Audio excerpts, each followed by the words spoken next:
go. Let's help answer that question here by going over the market statistics. These just came out today. If you looked at my YouTube channel on the community page, I just tossed this out here.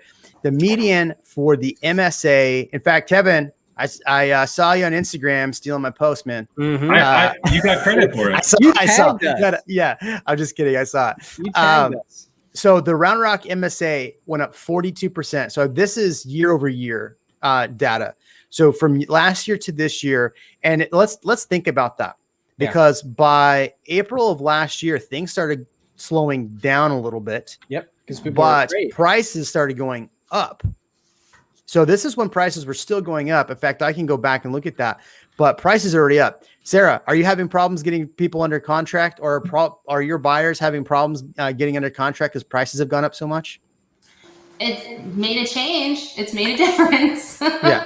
Yeah. So here we go. Up 42%, 28 days, down just in one, down 17 days from days on market. Closed volumes up. So yes, there are more closed, but there's less actives, which means that prices have gone up drastically. Look at this Bastrop. Remember we talked about Bastrop not so long ago? Somebody talked about Bastrop. Yeah, somebody's talked about Bastrop. In fact, I haven't seen them on here in a while. He's been on here a lot. He was the first comment, remember? Oh yeah. Oh, I haven't refreshed comments. My bad. All right. So even Bastrop, I find that number 290 a little low, but active listings there is down 75%. We don't really look in Caldwell County, but City of Austin 550. That's nuts. That's San Diego prices before I moved here in 2013. Probably a little higher actually than that. And I think it's important for people to look at the closed sales. So we're up 51%, but we have double the amount of people or triple the amount of people trying to buy, right? So we're up, but we're still really low inventory, which it shows there. Look at that. Go ahead. They need to report the stat of how many offers per property now too. Oh my gosh, that would if we could put that in the MLS, that would be awesome. Because So when you close, they ask how many. They ask all this information when you put in a closed sale. Yeah, Mm-hmm. That would be I was gonna say some put it in there. I saw one today. And then I actually went ahead and I pulled like the builder data and construction data as well for this month that just came out, because we were evaluating it for some things that I do on my end. But like housing starts for new builds, they were actually down 13% for single family homes. And that number is actually worse because people don't realize that housing start, a lot of builders have been laying concrete, but not building. So they're not completing it. So they have more supply. So that number is actually higher, like around 15% of down for single families. And there's actually some things that coincide with that. Like I know we talked about lumber. We talked about all that being high, being like hard to find and causing an issue. But also was something that came out was that they're having difficulty finding people to work, finding labor. Ooh, we're going to talk about that next. But I just thought, and then also the National Association of Home Builders came out today, and they said that expect building prices to go up and to continue to expect those prices to go up more because of the labor shortage, the lumber shortage, and everything. And then also the permit numbers came out, and those are also down 4%. So builders can't find permitting, they can't find land. At least not as much as they were finding, and they're searching so they can help create more supply in this market. And we're just having more people trying to get into homes to begin with.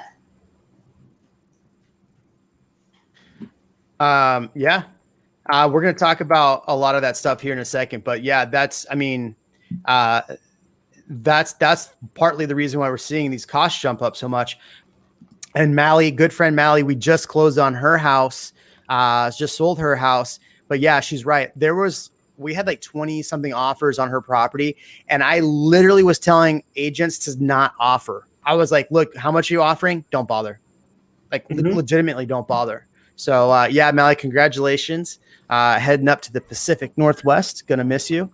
Okay. So what about these numbers that we're seeing here scares you? What about these numbers is eye-opening? What's the positive and negatives of these numbers? I'd love to hear your feedback. Kevin, do I have to God, go, Kevin? I mean, I'm a chatty Cathy though. I feel bad because I feel like I dominate. Ian, all right, conversation, sorry, but- go to Ian.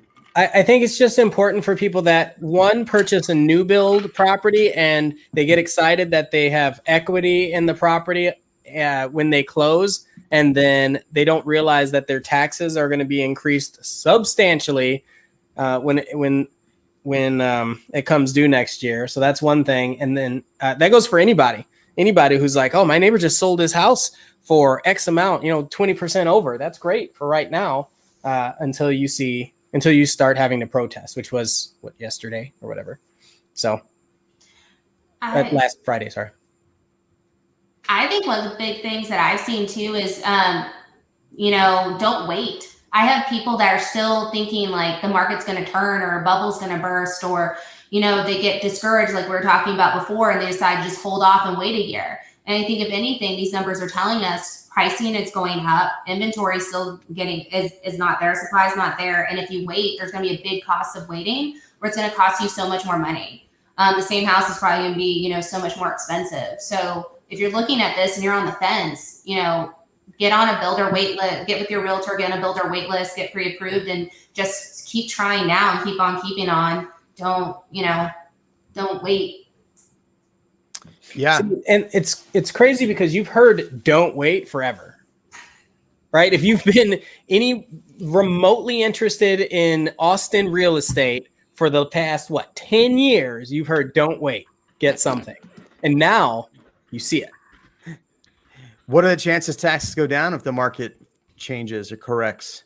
I don't even know if that's a word anymore. Market corrects. But what if the market goes down? Do property taxes go down with it? Hell no. Dinosaur D, great question. The answer is no. I don't think so. I mean, it would be an act of God for them to. Well, you have to understand though, that's a lagging property taxes, and they're written like this as a lagging indicator because they're paid in arrears, right? Yeah. So by the time that there's even a market correction, the market has already re-corrected itself in Austin. So you can't make a real good case that the value of the property has dipped substantially. You might be able to, if you have a good realtor that can help you pull some strategic comps, you could present that to the assessment county assessment bureau, and then maybe fight for that. But no, long term, it's not going to stay down. Because here's the deal: houses are in short supply, right? Mm-hmm. Like they're in short supply, so the prices are going up because demand is higher than ever. This is the law of supply and demand. We have this conversation every single week. Right? Yeah. At what point does the demand slow? Demand hasn't slowed. The only reason demand would potentially slow. We've talked about this. Hey, inflation's rising a bit. It's risen quite a bit this month. 6%. It was higher. It's a little over 4.25% right now, but It's 4.2% year over year. But will that make some people a little bit cautious? Yes, that'll make the general home buyer a little cautious. But I hate this. Why not? Yes, you can protest. Good freaking luck, bro. God. Yeah. Go ahead. Sorry. You finished, Jeremy? Yeah, I'm sorry. You can protest. You can protest. You can go protest in the street right now to your taxes. Oh, Good yeah. luck getting them down. Like No, you you're can not go gonna yell at whoever you want to get your taxes down, dude. I'm telling you. Like I love I'm protesting my taxes. You know how many times out of 6 years, how many times I've actually won and gotten lower? Twice out of 6 years. Mm-hmm. So come on, man. Like you saw those numbers.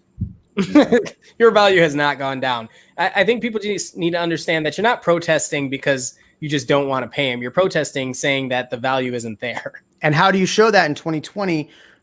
How do you show that when obviously year over year? How do you show that? I mean, Williamson County up 45%, and they're saying, "Oh, your taxes are the 23% higher." How do you protest? No, I swear they're not that much. My house fell down last year. I mean, come on. Thanks for watching this short of the REALMigos podcast. For more live streams, hit here. For more clips, hit here. We'll catch you on the next one.